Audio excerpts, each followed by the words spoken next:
That one glorious word represents more than just the geography between the Sabine and the Rio Grande. It represents a unique idea and way of life. A life of rugged individualism, proud self-reliance, gritty toughness, and fierce independence. That is what made Texas, and that is what will save her again.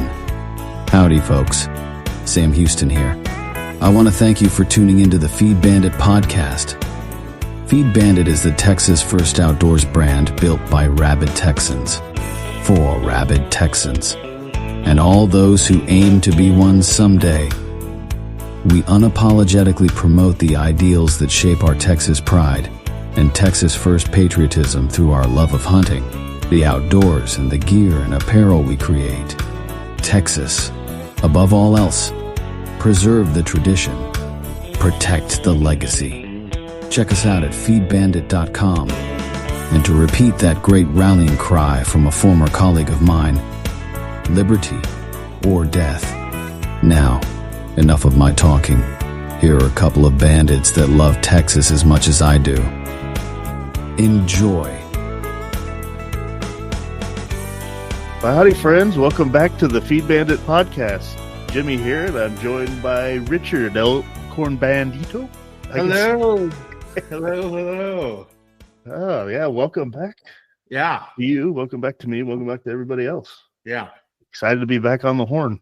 Oh, yeah. Well, there's no doubt. I mean, doing these, well, it's always fun doing these, right? But doing them when you have constant content floating around is even more brilliant. You know, when it's June 15th, you're like, okay, right. So what are we talking about? Hot. Go shoot predators. That's right. Or go shoot a hog and just pray to God you can get it back before it rots. And no doubt. But here we are. Yes. Recording this right at the end of October. Yeah. Which, I mean, some people are deer hunting right now. Oh yeah. Others are waiting for this Saturday to go out. Oh yeah. So it's the holy season. Maybe I guess you could call it. Holy. Oh yeah.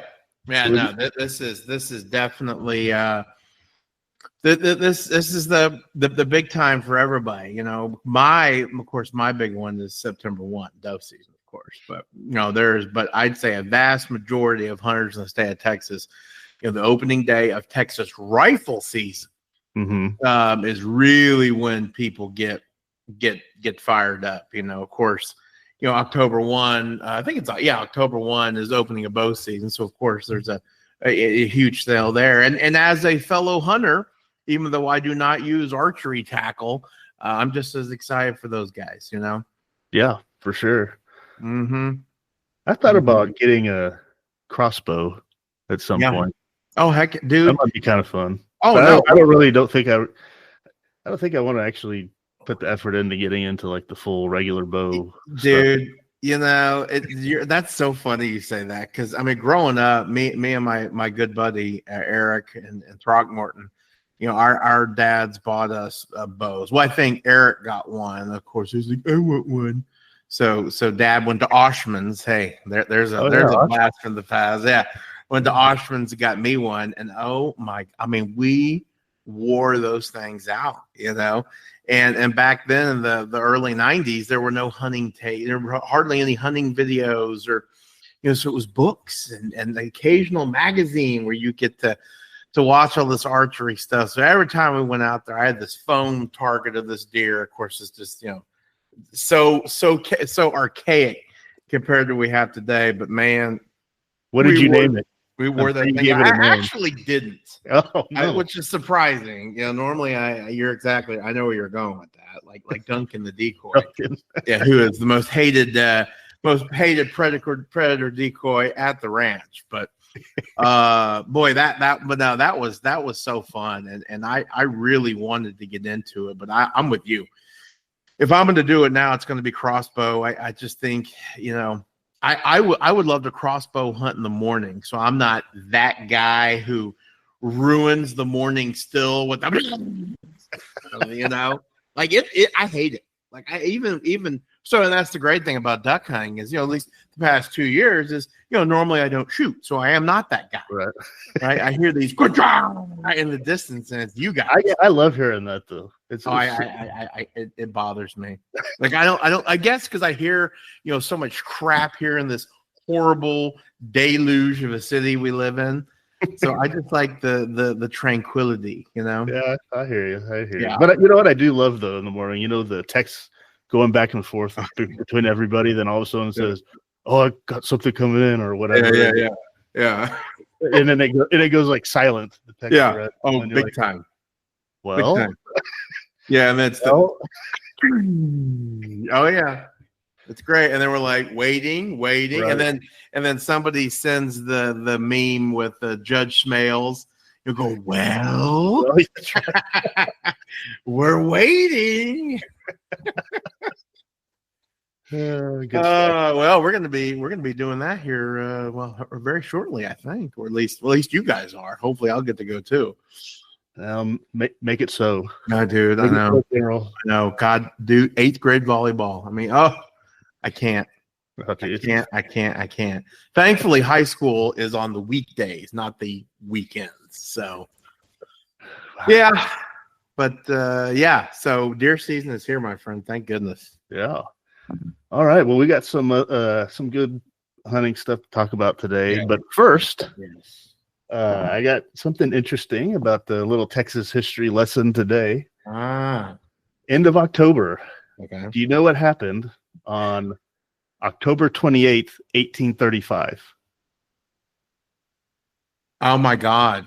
Yeah. Well, yeah. I mean, it's Gonzalez. No, close. No, it's not. No, it's not Gonzalez. It is the what they consider to be the first skirmish of the Republic of Texas, fight for independence. I can't remember the name of it. You'll kill yourself when I say it. I think the Battle of Concepción. Yes. I knew it had something about being pregnant. Yes, I remember that. Occurred on October 28th, 1835. The opening engagement in the siege of Bayard. Yeah. After the skirmish at Gonzales on October 2nd, right, Texas Army under Stephen F. Austin grew to 400 men as it advanced on San Antonio. General Martin Perfecto de Cos, with a Mexican army that peaked in size at 750 men in late October, fortified the plazas in San Antonio and the Alamo Mission, San Antonio de Valero, across the river. On October 27th, Austin ordered James Bowie and James W. Fannin Jr. to lead 90 men from San Francisco de la Espada mission to locate a protected position closer to the town. The 4 companies of Andrew Briscoe, Robert M. Coleman, Valentin Bennett, and Michael Goheen explored the other missions and briefly engaged Mexican scouts before reaching Concepción. Now, hold on. Let me stop you right there. Funny enough, and I always listen for this. Those first 2 names you mentioned, Briscoe and Coleman. So ring a bell, Briscoe County, yep. Coleman County. It's fascinating. I know it is. In Briscoe, I'm a huge. Of course, I've been there once. Briscoe County, Motley County, and Hall County are kind of in those peak mule deer / whitetail areas out there in the Panhandle. Oh God, that is some country, my friend. Beautiful. Yeah. All right, sorry. No, that's good. There, the officers decided to camp for the evening rather than return to the main army as Austin had directed. The Texans occupied a wooded bend in the San Antonio River protected by an embankment and sent out pickets to warn of a Mexican attack. A few cannon shots from the town failed to inflict losses. Cos seized the opportunity to attack the separate force the next day, sending out Colonel Domingo de Ugartecheca with 275 men and 2 cannons before dawn. The 200 Mexican cavalry drove in the Texan guards in early morning fog and formed on the west side of the river. I could speak to that fog because almost every day driving into town, it's foggy. Yeah. Interestingly enough. Lieutenant Colonel Jose Maria Mendoza led the smaller infantry and artillery forces across the stream to attack from the east. Mexican volleys crashed through the trees overhead, but inflicted no casualties among the Texans until Bowie moved Coleman's company to meet the advance. Then one man fell mortally wounded. The Texans responded with accurate rifle fire that drove back 3 Mexican charges and killed or wounded most of the infantry and artillerymen in about 30 minutes. Wow. Then the Texans counterattacked and captured one of the cannons. Mexican cavalry covered the retreat of the infantry and cannoneers who survived. Austin and his troops rushed to the field where they heard firing, but arrived too late to do more than hurry the Mexican withdrawal. Austin urged an assault on the town, but most of his officers believed San Antonio too well fortified. Mexican losses included 14 killed and 39 wounded, some of whom died later. 18. Yeah. Okay. Texan losses included 1 killed and 1 wounded. Right. So there you have it. You know, it's so fascinating about that stuff is that you hear that story and you just spent 10 minutes reading it and all that kind of stuff, and you hear about the battle, and then they rush here, they rush there, but you got to think about truthfully what you're saying. About so they were on the bend of the San Antonio River up against an embankment, and they sent out pickets. I mean, are you freaking kidding me? That's a miserable freaking job, dude. Oh, geez. Because I gotta tell you, back in 1835 and earlier, and there's a book that I want to read some stuff from by Bigfoot Wallace, who was one of the first Texas Rangers, about his escapades in the state of Texas. And one of the things that he talks about is about not about how he spent the night in a tree because of wolves. Okay, those were wolves back in the day. There were bears. Now there are bears coming back into Texas, which is very fascinating altogether. But so you got, I mean, if we were sent out picking, well, we got our phone, the flashlight, light pollution, they didn't have anything. I mean, it's like, God, dude, this sucks. And then, okay, so where are you going? How far are you going? How the hell do you know? I mean, it is. Yeah. Don't get lost. Oh God. I mean, and that's why I really think people need to, and of course, it's not just with this. I mean, it's, it's even World War II stuff with no technology. And it's just like, dude, I mean, you got to have guts. I mean, screw getting shot at. That's one thing. But being lost out there in the middle of the woods, hadn't showered in a week, probably got to take a dump. I mean, miserable. God, I mean, that is awful. Yeah, all the survival skills that we've all lost. It's just... No,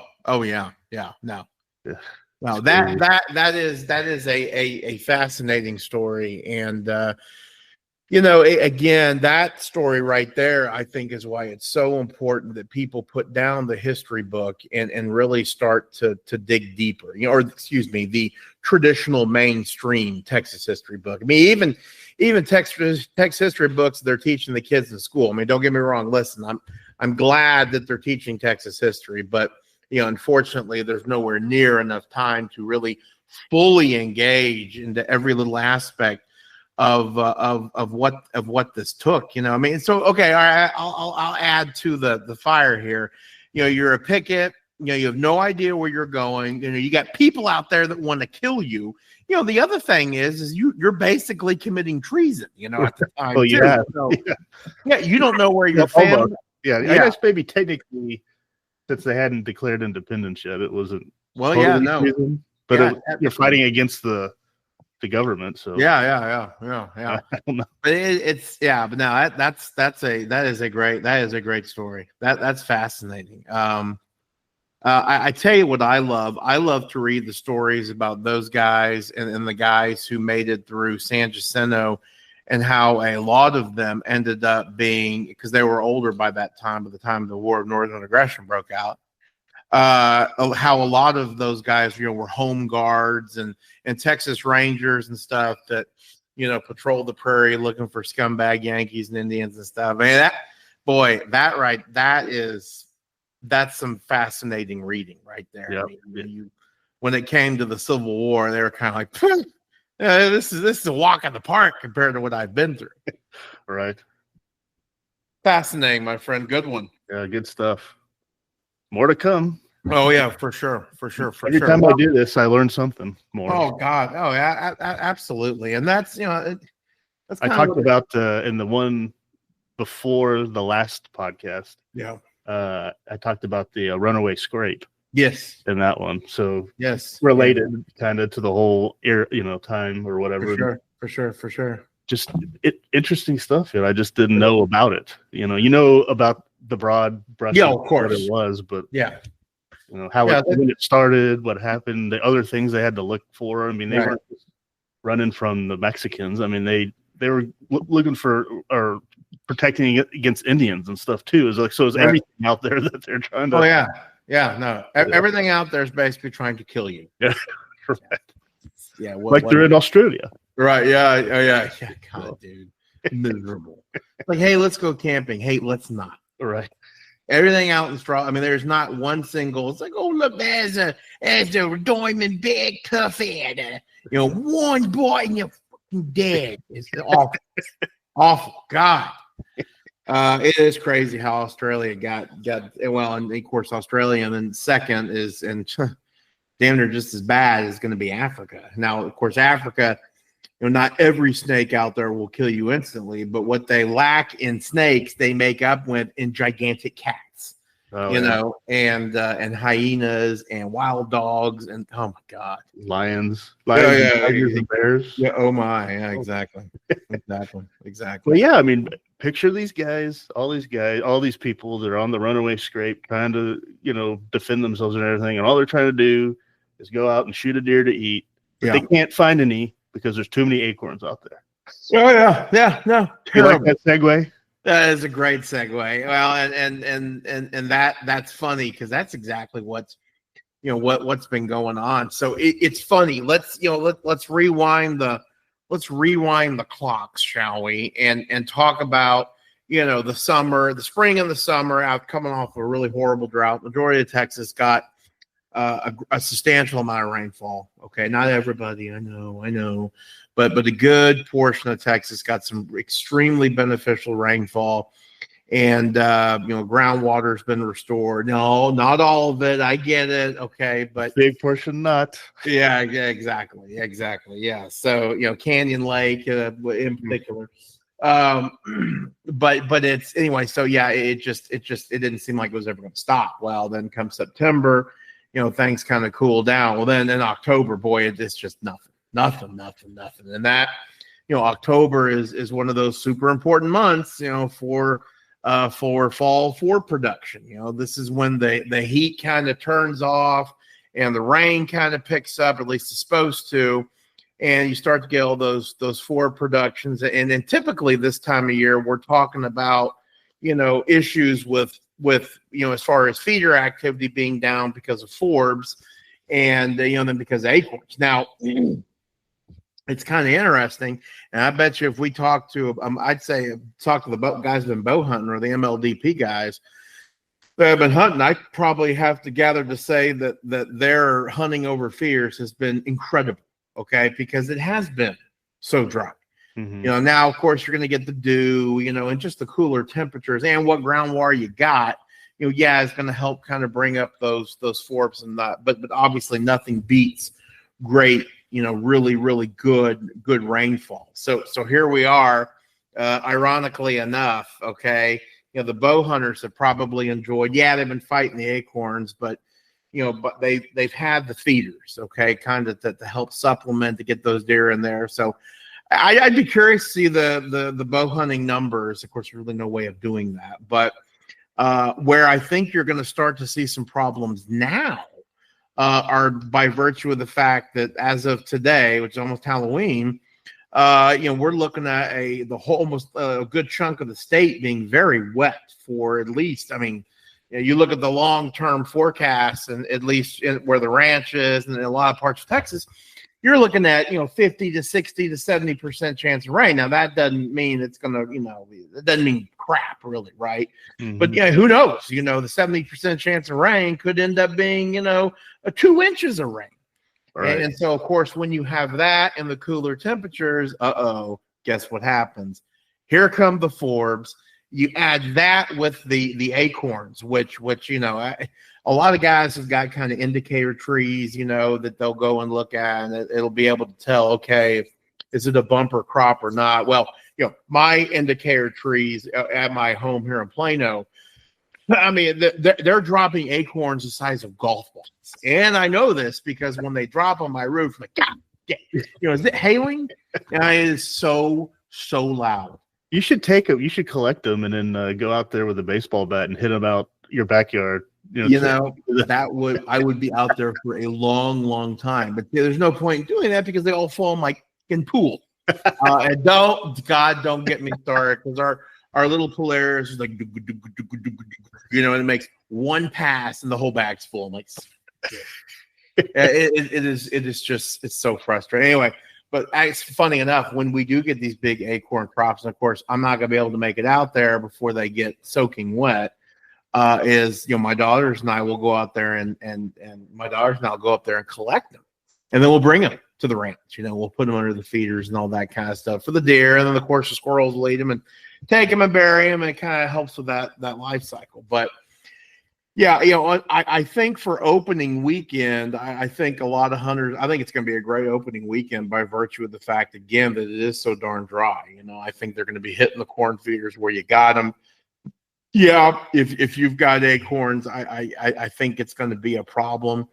But, by virtue of the fact that it is so dry, I think that the feeder should be in really good shape. So, that's now. But what happens in a week from now?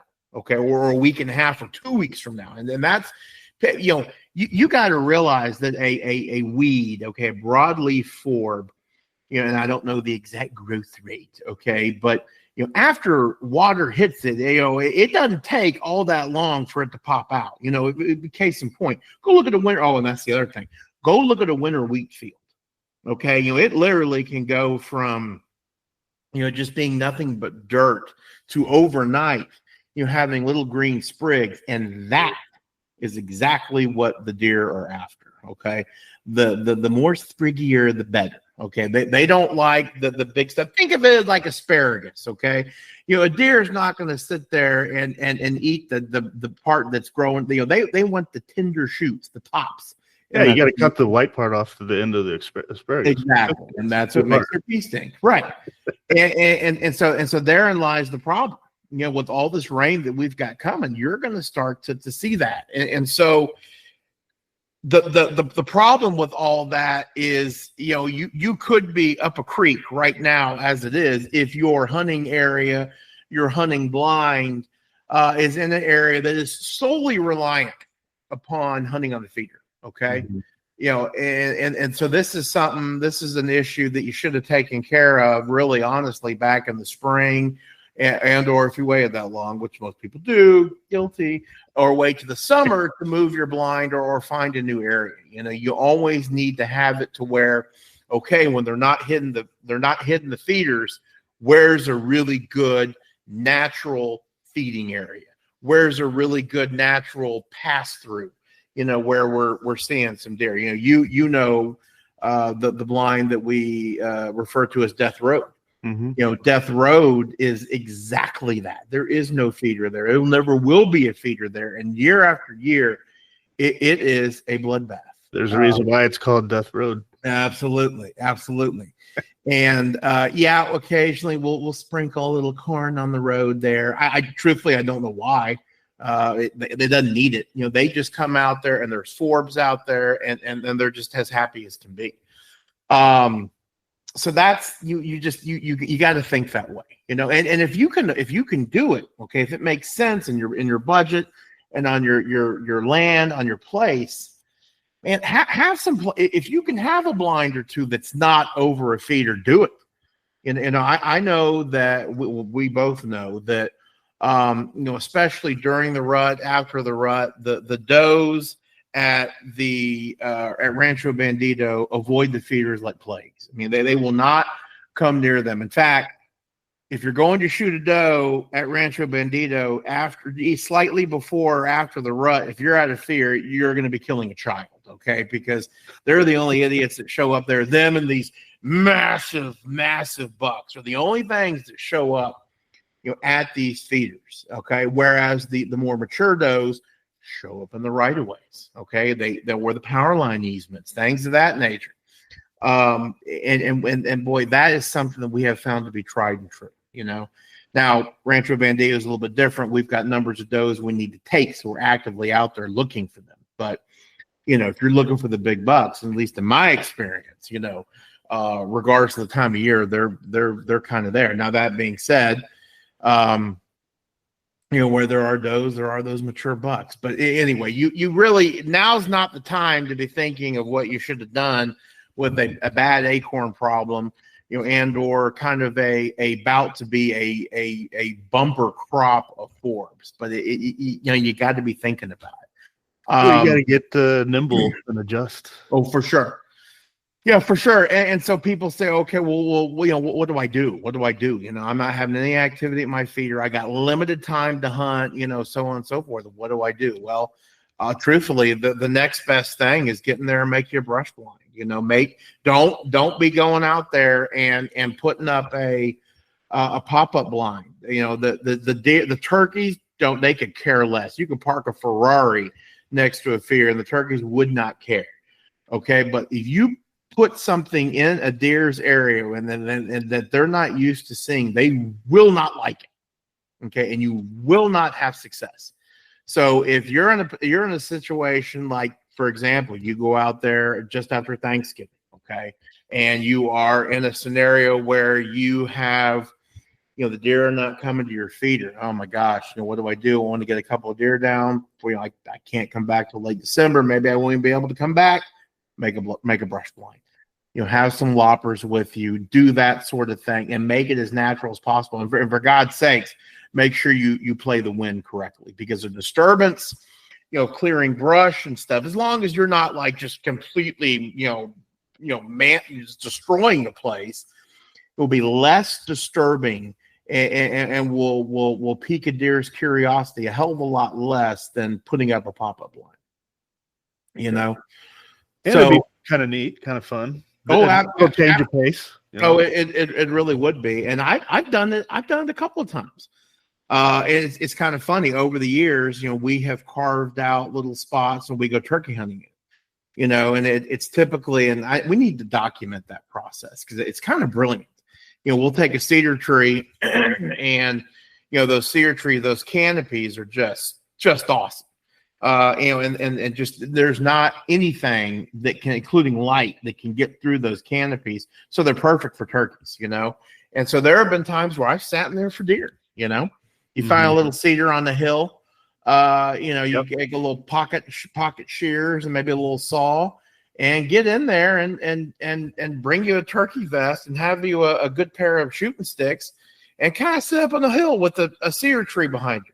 It's perfect. As long as the wind is in your face, you're in great shape. Yeah, you're in great shape. So if you're not having any luck, and you'll get out of the blinds. But there again, I understand being a blind can be comfortable, but how serious are you? How bad do you want to do this? How much do you want it? Exactly. So is that all kind of planned out so far at the Rancho Bandito? Yeah, so far, they've been at the feeders. We've got a handful of does down. No bucks yet, obviously, because of the way our program is. But it's funny, glass half empty, which would be my father, who's the owner of Rancho Bandito. Is just all 2 and 3 year olds, 100 pounds, it's because we just decimated them over the years. Like, no, it's not how it works. God, but I'm like, okay, gotta go.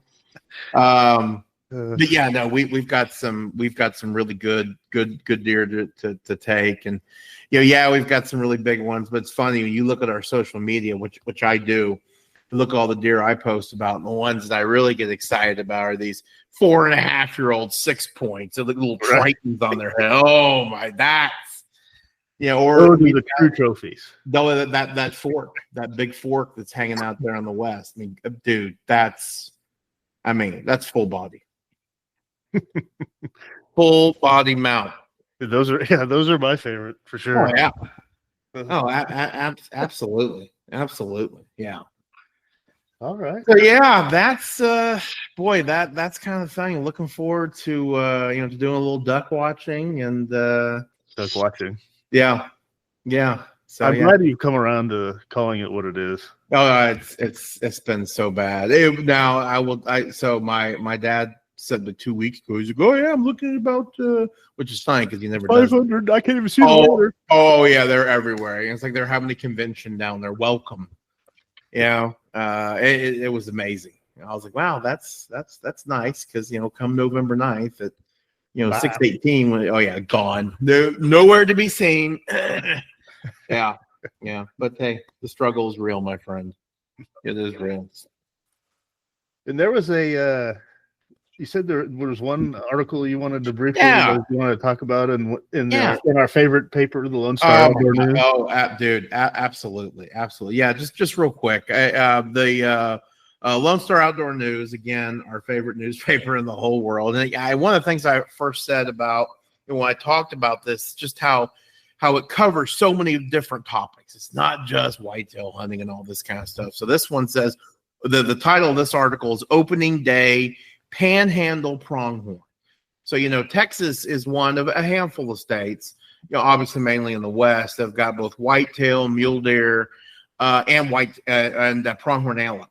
So, and of course, we have all of our exotics as well. So just a real treasure, in my opinion, really, really cool. Of course, the antelope are pronghorns, the only native antelope species to North America, and they're also the fastest. Incredible vision and very, very tasty from what I remember. So kind of interesting. Would you say they're more tasty than a black buck? I couldn't remember because I had when I was like a kid. Yeah, I remember beginning. Of course, I remember we ate some of the backstrap. I was like, yeah, it was pretty good. Yeah.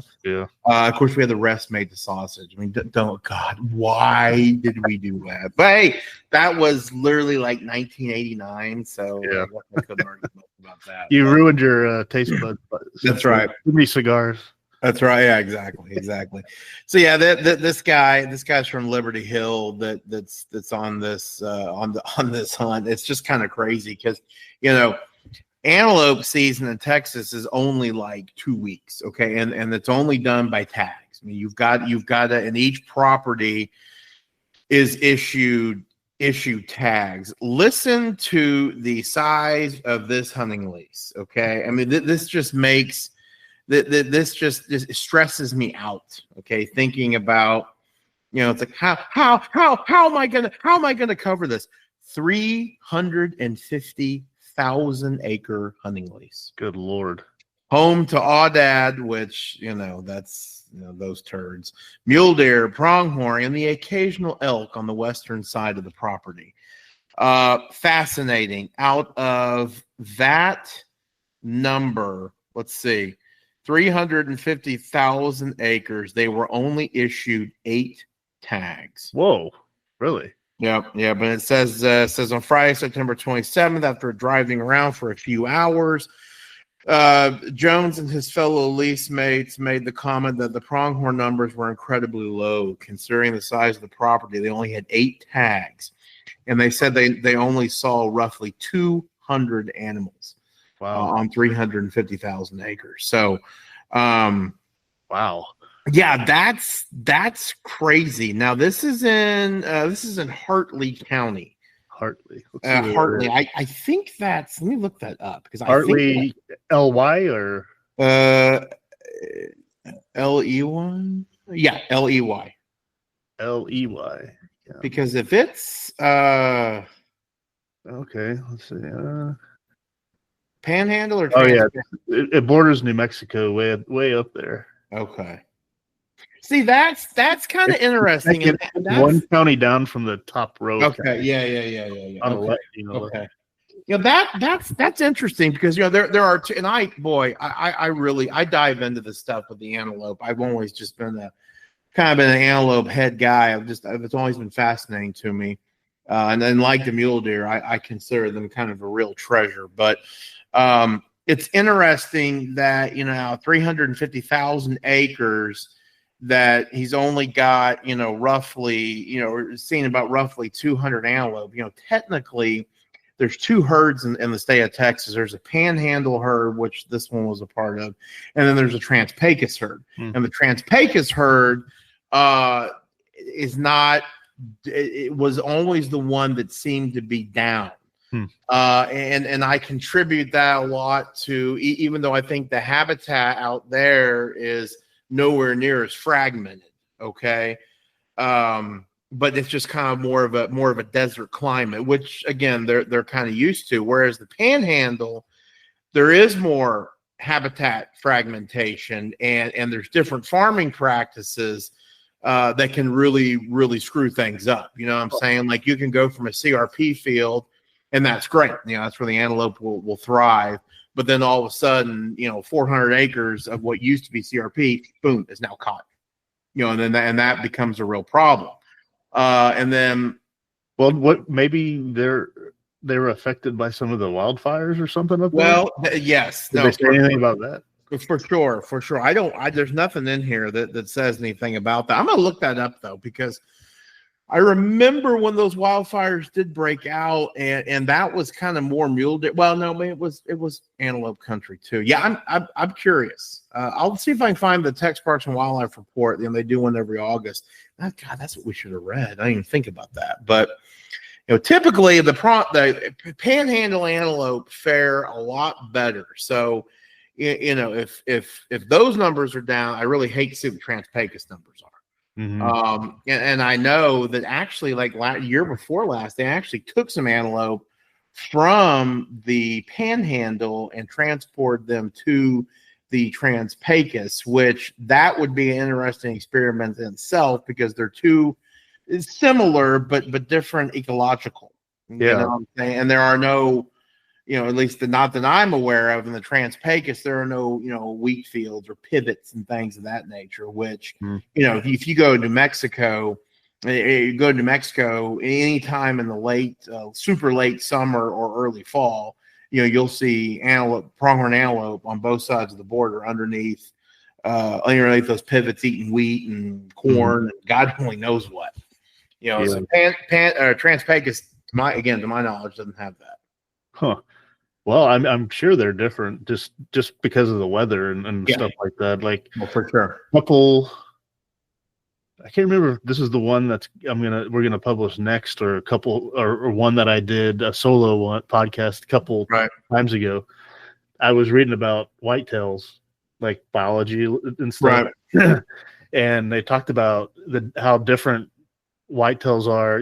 Not just across Texas, but you have one say in South Texas versus ones in Canada or Wisconsin, and how they just don't necessarily need to get as big as they do up there, because to get through the winter and things of that. And so they've got to be evolving or something a little different. So I have to think that even from the Panhandle to the Trans-Pecos. So it'd be interesting to see how well that a transplant would survive, Yeah. I would assume that before the TPNW spent the money, that they did some sort of a study to make sure. Okay. Well, you'd think. Well, yeah, that's very true. Yeah.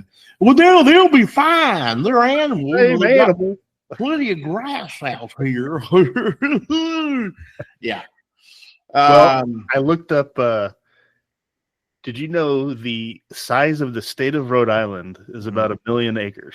Right. So that ranch is 35% of the size of the entire state of Rhode Island. I love it.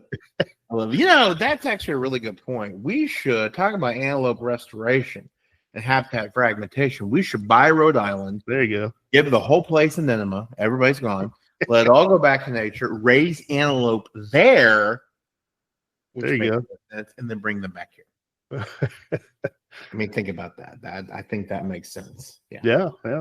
My James Sr., my grandfather, he grew up in Rhode Island. God, you're in kidding. Warwick, Rhode Island, which is a suburb of Providence. Wow. So when we were up there, when we were in Cape Cod this summer, we on the way back, we rented a car, and I purposely drove through Rhode Island, through Providence, through Warwick to see what it looked like. We stopped for lunch, and then I drove up to Boston to fly out. So it was my first time to ever go to Rhode Island. Yeah. Yeah, I got wasted off of Coors. No, excuse me, not Coors. Molson Gold. Oh, Molson. Oh my God! And then, boy, it was cold. Woo! God, it was some good stuff. I mean, I was wasted. I was look at me, it was Molson Gold. It was good stuff. Yeah. And I remember because we're like, sales tax. I mean, there's no sales tax in Rhode Island. Yeah, it's better. I went up there and it's like, okay, that'll be $25.92. I'm like, well, what about tax? It's never that. So did they have the deposit though? We had to put down a deposit for cans. Oh, I don't know. Yeah, it was like a 99. So 99. Yeah. Oh man, you're underage. Well, yeah, big time.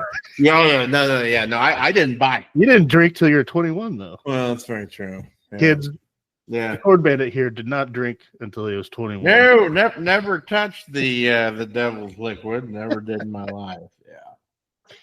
Yeah. Well, that's all I got, amigo. All right, awesome. Yeah. Well, I think we gave him a lot of information. So I think we did. We will. I think with that, we'll let him go. So, thank you everybody for listening to this one. So you got nothing else for the folks? That's all right. All right, cool. Well, by the time this comes out, let's see the published schedule. You'll be listening to this right after probably opening weekend of regular season. Yeah. Hopefully, maybe you're driving back or you got a deer. Yes. Good luck when you go out there. Yeah, definitely. Listen to us on the way or on the way back. We'd really appreciate it. Tell your friends about us too. Oh, for sure. Spread the word. Spread the cause. Yep. The cause of Texas. And remember, what? Support your local feed store. There you go. Love it. All right. Y'all take care. Well, I hope the Bandits gave you an interesting episode that either entertained or educated you. Or better yet, both. Hell, I told them this podcasting thing looks harder to do than defeating Santa Ana. So if you would, please help them out by sharing it with all your like-minded friends to help the Bandits get the word out. And don't forget to check us out at feedbandit.com and grab some gear and apparel to support the cause of Texas. Remember, Texas, above all else, preserve the tradition, protect the legacy. Finally, as I said some time ago on the eve of the great battle, and I vigorously repeat here again, be men, be free men, that your children may bless their father's name. Well, fellow bandit, until next time.